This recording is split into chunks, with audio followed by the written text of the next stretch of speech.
ISIL is not Islamic. No religion condones the killing of innocents, and the vast majority of ISIL's victims have been Muslim. And ISIL is certainly not a state.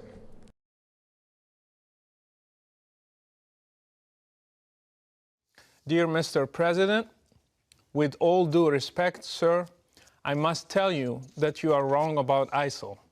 You said ISIL speaks for no religion. I'm a former Muslim. My dad is an imam. I spent more than 20 years studying Islam. I hold a bachelor degree in religious studies, and I'm in the middle of my master's degree in terrorism studies. I can tell you with confidence that ISIL speaks for Islam. Allow me to correct you, Mr. President. ISIL is a Muslim organization. Its name stands for Islamic State. So even the name suggests that it is an Islamic movement. Their leader, Abu Bakr al-Baghdadi, holds a PhD in Islamic studies. I doubt you know Islam better than he does. He was a preacher and a religious leader in one of the local mosques in Baghdad. ISIL's 10,000 members are all Muslims. None of them are from any other religion. They come from different countries and have one common denominator, Islam. They are following Islam's Prophet Muhammad in every detail. They imitate him by growing their beards, shaving their mustaches, and in the way they dress. They follow his command in the hadith to differentiate themselves from the infidels by wearing their watches on the right instead of the left hand. They implement Sharia in every piece of land they conquer. They pray 5 times a day. They have called for a caliphate, which is a central doctrine in Sunni Islam, and they are willing to die for their religion. They are following the steps of Islam's Prophet Muhammad to the letter. By the way, if you want to understand ISIL, read the oldest biography of Muhammad by Ibn Hisham. This is their model for action. You think that ISIL does not speak for Islam because they beheaded an American and they killed those whom they consider infidels. In the same way, Islam's Prophet Muhammad beheaded in one day between 600 and 900 adult males in a Jewish tribe called Banu Qurayza. In fact, beheading is commanded in the Quran in Surah 47, the 4th verse. It says, when you meet the unbelievers in fight, smite at their necks. Ironically, this surah is called the Surah of Muhammad. Killing prisoners is also an order from Allah to Muhammad and to all Muslims.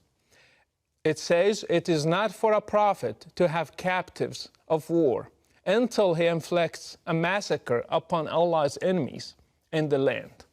Quran 8:67. And by the way, 3 of Muhammad's wives were Jewish girls he kidnapped from his raids on the religious minorities, just as ISIL is doing today. Mr. President, I grew up in Morocco, supposedly a moderate country, yet I still learned at a young age to hate the enemies of Allah, especially Jews and Christians. These are represented today by Israel and the West, especially the great Satan, America. I prayed 5 times a day, repeating Al-Fatiha, the first chapter in the Quran, asking Allah to lead me not in the way of those who went astray, and those who have the wrath of Allah upon them. We all knew that it is Jews and Christians. We have been brainwashed to hate all of you in our sacred texts, in our prayers, in our Friday sermons, in our educational systems. We were ready to join any group that one day would fight you and destroy you and make Islam the religion of the whole world, as the Quran says. This is what I and millions like me have been taught. Mr. President, this is an irrevocable fact. Fortunately, when I grew up, I chose to leave Islam and became a Christian because I believed that God is love. Others also left, and still every day they are leaving Islam and choosing different paths for their lives. All of them are suffering today because, again, Islam's Prophet Muhammad said, whoever changes his religion, kill him. I left Morocco under persecution. I was fortunate. Others throughout the Muslim world do not have the same opportunity. They are paying a heavy price in different ways in order to get their freedom one day. I ask you, Mr. President, to stop being politically correct, to call things by their names. ISIL, Al-Qaeda, Boko Haram, Al-Shabaab in Somalia, the Taliban, and their sister brand names are all made in Islam. Unless the Muslim world deals with Islam and separates religion from state, we will never end this cycle. Until you deal with the root of the problem, you will be just dealing with the symptoms. ISIL is just one symptom. If it disappears, other ISILs will be born under different names. You might ask, then why does ISIL kill other Muslims? The answer is that they consider them infidels, not Muslims. Do you know that all 4 schools in Islam agree that if a Muslim stops praying, he should be asked to repent, and if he does not, he should be killed? Do you know that Muhammad tried to burn his own companions when they stopped coming to prayers? So anything that qualifies a Muslim to be an infidel can be a reason for killing him, even neglecting to pray.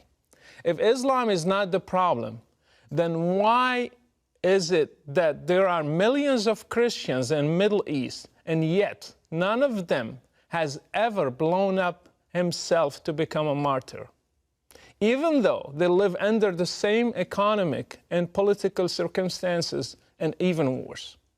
Why have many Muslims in the West also joined ISIL if Islam is not the reason? Why have even new converts to Islam become terrorists? Mr. President, if you really want to fight terrorism, then fight it at the root. How many Saudi sheikhs are preaching hatred?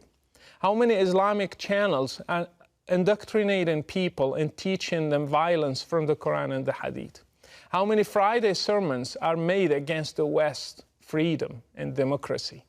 How many Islamic schools are producing generations of teachers and students who believe in jihad and martyrdom and fighting the infidels? And finally, how many websites are funded by governments, your allies, that have sheikhs who issue fatwas against basic human rights? If you want to fight terrorism, start from there. By the way, I do not give my full name because Islam is a religion of peace. I'm known around the whole world as Brother Rachid, and I implore you to take a stand for international human rights and the future of democracy and speak the truth about the real threat that is facing all of us. Best regards, Brother Rachid.